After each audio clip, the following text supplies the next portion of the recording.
حضور آپ کیا مشورہ دیتے ہیں کہ جیسے کہ بعض اوقات فجر کی نماز پڑھ کر کچھ لوگ ہوتے ہیں جو آرام کرنے کا ذہن ہوتا ہے ان کا، کیونکہ کام کاج پر نکلنا ہوتا ہے.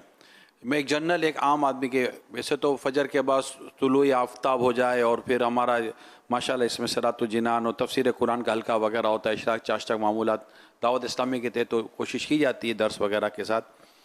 لیکن ایک عام شخص فجر پڑھ کے سو گئے، اب اشراق چاشت نہیں پڑی، لیکن وہ حضور اٹھتے ہی 8-9 بجے ہیں زیادہ تر، میں میجورٹی جنرل جو نوکری اور کام کاج والے لوگ ہیں ابھی 8-9 بجے اٹھتے ہیں، اور اٹھنے کے بعد ان کو نہانا دھونا ہوتا ہے وغیرہ وغیرہ اور پھر ناشتہ کر کے نکالنا ہوتا ہے. کیا یہ ایک وقت ہے جہاں پر اشراق چاشت کی نعمت کو پایا جا سکتا ہے اور اشراق چاشت کی نماز پڑھ کے گھر سے نکلا جائے؟ پڑھنے میں تو حرج نہیں ہے، چاشت کا تو خیر مسئلہ ہی نہیں ہے، پڑھے اور اشراق بھی بھلے پڑھے، لیکن جو حدیث پاک ہے نا، جو ثواب حج و عمرے کا ثواب لے کے پلٹے، تو اس میں یہ نا کہ فجر پڑھ کے اپنی جگہ پر بیٹھا رہے، ذکر و اذکار کرتا رہے یہاں تک کہ سورج طلوع ہو جائے اور بلند ہو جائے، یعنی کہ 20 یا 25 منٹ میں وہ بلند ہوتا ہے نا، اس کی آنکھیں اس کو جمتی نہیں، اس پر آنکھیں خیرہ ہوتی ہیں، تو جب آنکھیں خیرہ ہونے لگے نا سورج پر تو یہ اشراق کا وقت ہو گیا.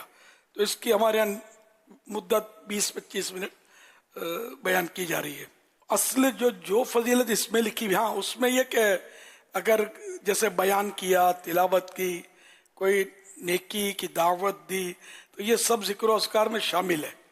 تو اب اشراق پڑھ کر یہ دنیا کے کام دھندوں میں لگے، بھلے لگنا ہے تو یا آرام کرنا ہے تو آرام کر لے. تو یہ اصل و حدیث پاک میں یہ ہے.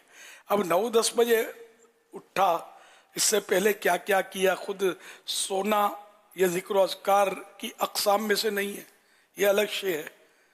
تو یوں مطلب یہ دیکھیں اس کا وہ ثواب جو حدیث پاک میں بیان کیا گیا، تو اس کو تو ذرا میں کیسے کہہ دوں کہ مل جائے گا. البتہ پڑھ سکتا، یہی کہوں گا نفل ہو جائیں گے، حرج نہیں ہے پڑھنے میں. اور چاشت میں یہ قید نہیں ہے جو حدیث پاک میں اشراق کے لیے، اور جو وقت اشراق کا وہی چاشت کا ہے. لیکن غالباً یہ حدیث پڑھی ہے میں نے کہ سرکار صلی اللہ علیہ وسلم چاشت پڑھتے تھے سورج جب گرم ہو جاتا تھا. اصل میں چاشت ہوتا ہی وقت ہی وہ ہوتا ہے کہ جس میں سورج گرم ہو جاتا ہے. ویسے تو سارے دن کو بھی بولتے ہیں، لیکن اصل چاشت کا جو وقت ہوتا ہے عربی میں ضحیٰ جس کو کہتے ہیں، تو وہ وہی وقت ہوتا ہے. خاص ایک معنی اس کا کہ جب سورج گرم ہو جاتا ہے.